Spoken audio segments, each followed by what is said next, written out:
Kalau kita hanya menggunakan satu produk saja, ya banyak juga yang masih terkena COVID varian yang lain, misalnya varian Delta.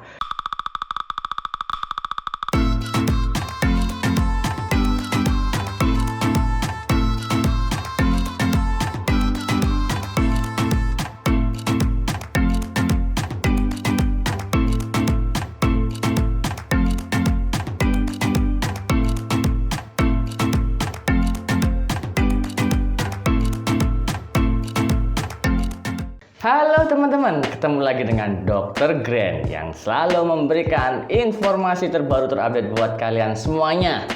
Dan kali ini Dr. Gren akan membahas tentang vaksin ketiga. Ya, benarkah vaksin ketiga ini tingkat efektivitasnya melawan virus COVID varian Delta hingga 94% benar-benar terjadi? Oke, kita bahas secara detail. Nah, saat ini vaksin ketiga yang digadang-gadang mampu melawan varian Delta hingga 94%. Oke, kita bahas secara detail. Jadi teman-teman, vaksin ketiga ini yang digadang-gadang adalah vaksin dari perusahaan Moderna, ya, atau bacanya Moderna ya. Moderna ini merupakan perusahaan vaksin dari Amerika, tepatnya di daerah Cambridge. Dia berdiri tahun 2010.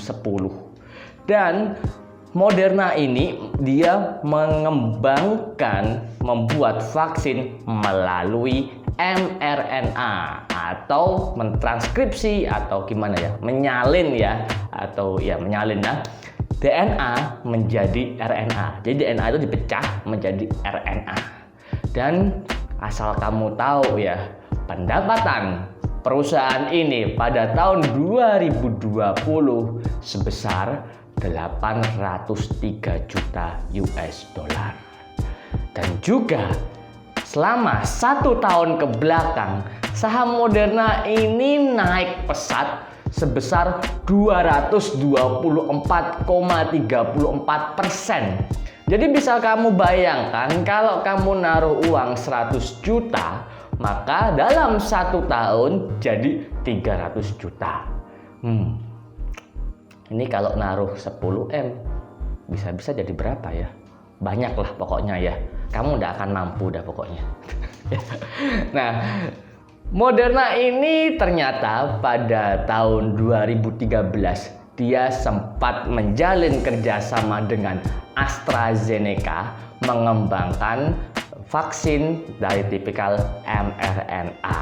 Ya, jadi AstraZeneca ada hubungannya dengan Moderna.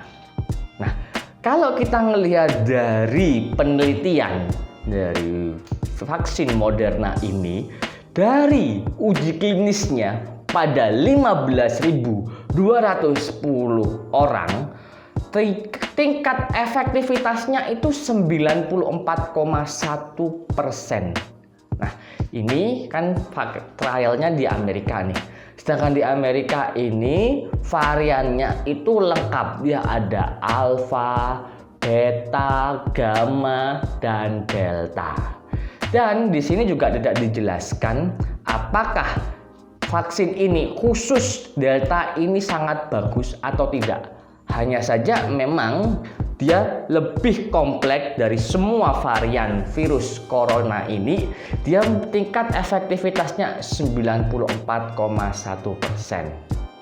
Hanya saja ini penelitian tersebut ternyata ada conflict of interest, di mana ilmuwan yang melakukan uji klinisnya ini merupakan ilmuwan dari pihak Moderna. Ya, ada pemilik, ada juga ada pegawainya.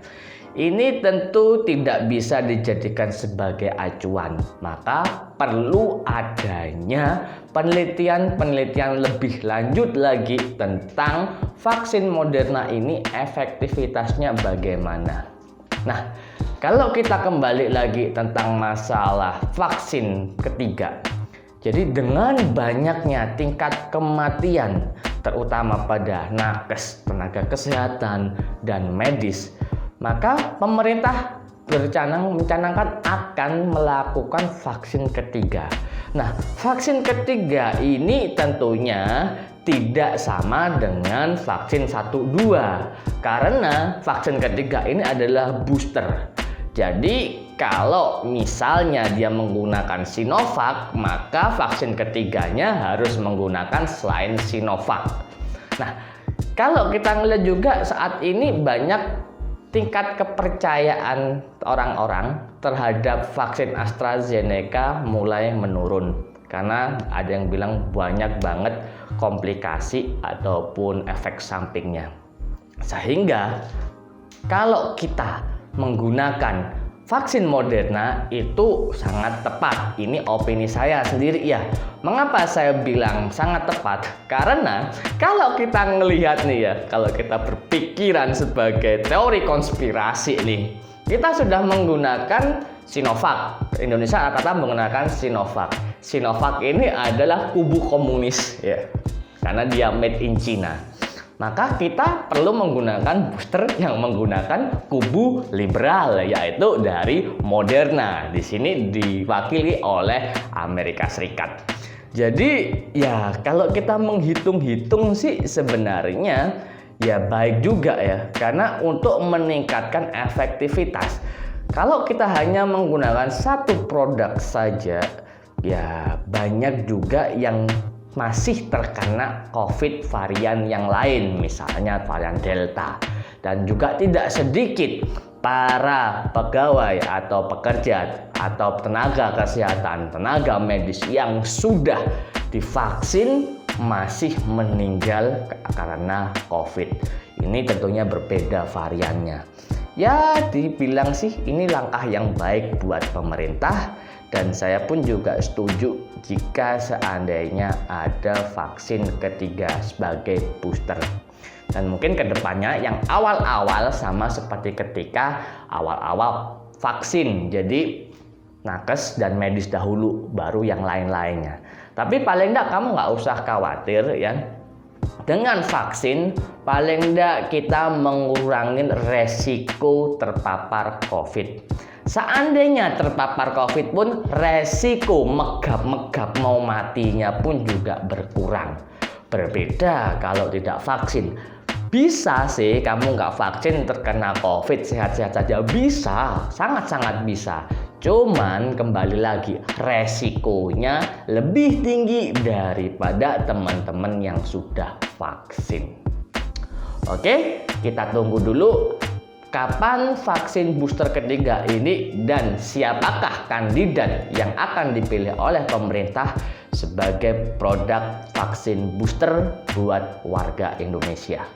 Kamu setuju ataupun tidak setuju, mau subscribe atau unsubscribe video ini, like or dislike, terserah. Aku nggak peduli, yang penting aku berusaha memberikan informasi terbaru terupdate buat kalian semuanya.